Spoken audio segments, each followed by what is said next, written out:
አቶ ግሩም ይልማ እንደገለጹት ሁሉም ተመዝጋቢ ቤት ፈልጎ ነው የተመዘገበው።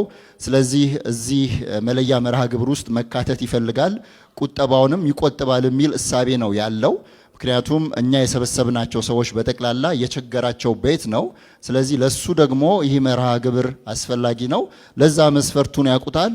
ሁሉም ወርሃዊ ቁጠባቸውን ይቆጥባሉ በሚል እሳቤ ያዘጋጀናቸው ቤቶች 232 ቤቶች ነበሩ። ነገር ግን በመጨረሻ ሰዓት ታውቁታላችሁ ሂደቱ እንዴት እንደነበረ የምናውቀው ቁጥሩን በመጨረሻ ሰዓት ስለነበረ እኛ በዛ ልክ ተዘጋጅተን የቆጠበውን መጠን ፐርሰንት እንወስዳለን ብለን እንግዲህ ቅድም እንደተገለጸው ከ232 ከተዘጋጁት ቤቶች ውስጥ አሁን መስፈርቱን አሟልተው ከነሱ የሚጠበቀውን ወርሃዊ ቁጠባ በኪ አይዲ የከፈሉትን 15860 ሰዎችን እናሳትፋለን። ለነሱም ደግሞ ቅድም ተገልጿል። ስንት ቤት ነው የተዘጋጀው? ከ230 ውስጥ 174 ቤቶች ናቸው። የተቀሩት ወደሚቀጥለው ይተላለፋሉ። አድራሻ ጦር ኃይሎች አደባባይ ዮባን ህንፃ 3ኛ ፎቅ። ኪ ሃውሲንግ ፋይናንስ ሶሉሽን ቀላል ነው።